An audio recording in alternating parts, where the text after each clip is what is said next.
Hi everyone, it's Mrs. Wine. Welcome back to art class. This week we will be starting part 3 of the cones project for the op art unit. So this week you will need the cones drawing that you created last week. You will also need the sheet with the directions. It shows you the last step that you completed and talks about the new step that we are going to do this week, which you can see is going to be adding color. And since we're adding color, you will also need some sort of coloring supply. The best supply for the cones project, the best material, is either colored pencils or crayons. You don't need both, just one or the other. If you have markers, we can still make this work, but really the best two materials, and the ones I'm going to demonstrate today, are crayons or colored pencils. So once you have your materials, the next thing you're going to want to do is you're going to want to choose some contrasting colors. So for my demonstration, I have chosen the colors of green and red because I know that those two colors are complementary colors. You could choose other contrasting colors. You could choose colors like orange and blue. But today, I'm going to stick with just the green and the red. Now, the other thing I have done is I have also gotten two different values of red. I've got a dark red and I've got a pink, which I really know is light red. And same thing with the green. I have a darker green and a lighter green. If you're using crayons, you want to do the same thing. I've got some reds and I've got some greens. And we can see they go dark, medium, light with the green. And same thing. I've got the regular red and then I've got a red violet, which is a little bit lighter, and I've got a pink, which is a really light red. So today I'm going to be showing you how to create a gradation of color. A gradation of color is simply a fancy way of saying that we're going to shade using different colors. So one of my cones is going to be all greens. So I'm going to use the cone and I'm going to skip and have it actually go green, white, green, white, green, white. So to create a gradation, my first box is probably literally just going to be a dark green, light green. It's like the world's smallest value scale. And then I could create that gradation by overlapping those colors. Then I can skip the next color if I want because I can use white. I can use those really white shapes in my artwork. So let's take a closer look at how I'm going to create that gradation in this next section. So as I said, a gradation is really just shading with the colored pencil.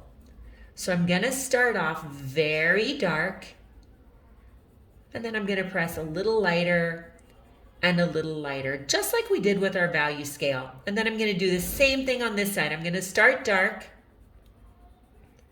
and then it's going to get a little lighter and a little lighter.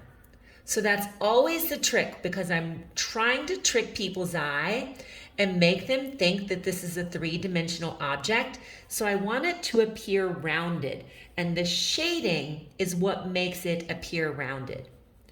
Now the gradation happens when I add the next color. So I'm taking the light green and I'm overlapping the light green on top of the dark green so it blends together.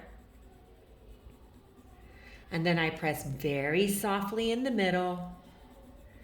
And then I keep that light green going and it gets a little darker as I overlap it. I also want to make sure I don't forget the ends. I'm going to show you one more as I get bigger with that green. So again, I'm going to start with the dark green. It's a little trickier in the bigger sections. So here's where I have to really be patient with my shading skills. And now I'm going to press kind of medium, and I'm going to color in the same area. Pressing a little softer and super, super soft. Then I come to this side, and I'm going to do the exact same thing. I'm pressing hard on the edge where the lines meet. Then I'm going to press medium. Remember, I'm really working to get that shading nice and smooth.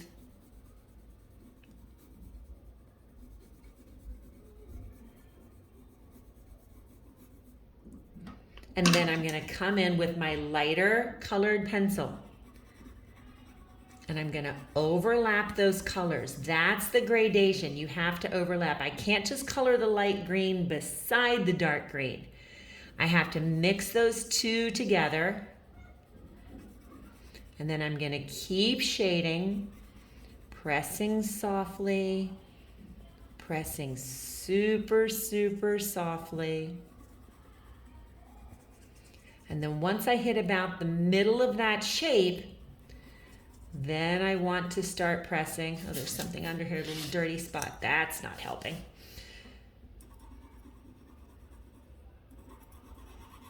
The harder thing about shading with the colored pencil is this cheating and blending with your finger thing does not work with colored pencil or crayon.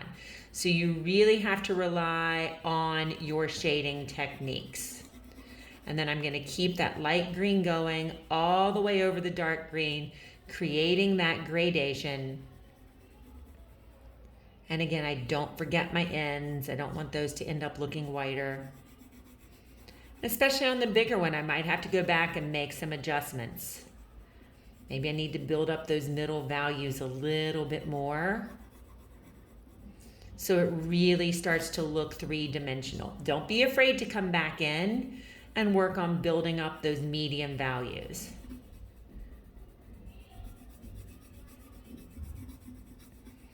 The trick is getting that shading work nice and smooth. So now you can see how I've done that with the colored pencil. Now, if my whole artwork was going to be colored pencil, once I finished shading this cone with the green and the white, I'm going to come in and do the same thing to the next one, but instead of using the green, I'm going to use the opposite color of red.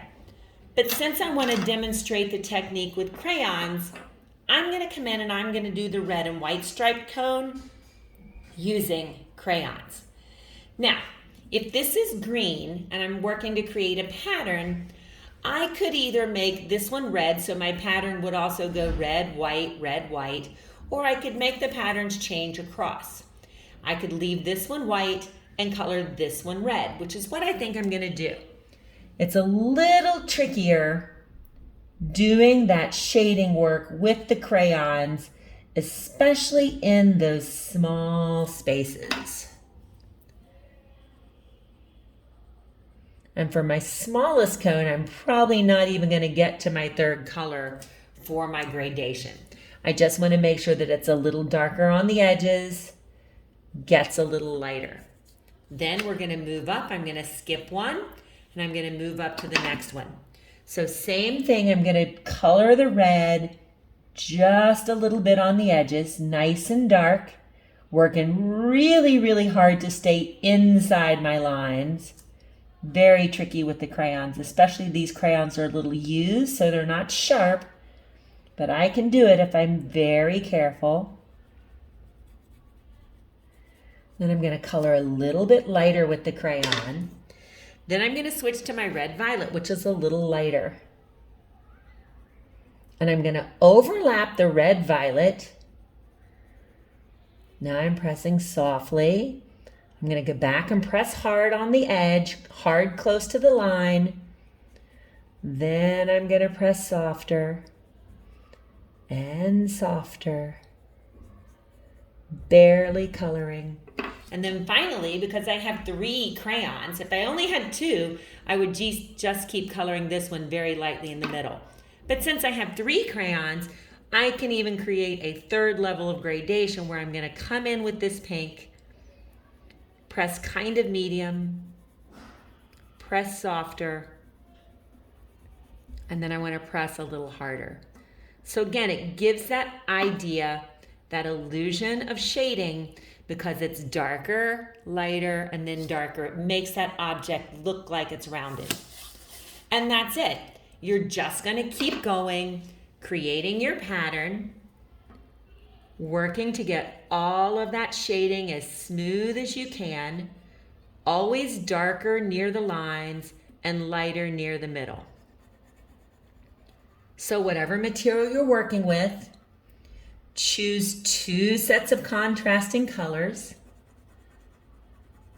Don't be afraid to take your time as you build up those values, especially on the bigger areas, and you just keep working. If you have any questions, make sure you ask me. You can send them to me in a comment, in an email, or just ask me in class. I hope you have a wonderful time. I think it's so exciting once you start to add color to your op art, pressing hard. And until next time, keep on creating.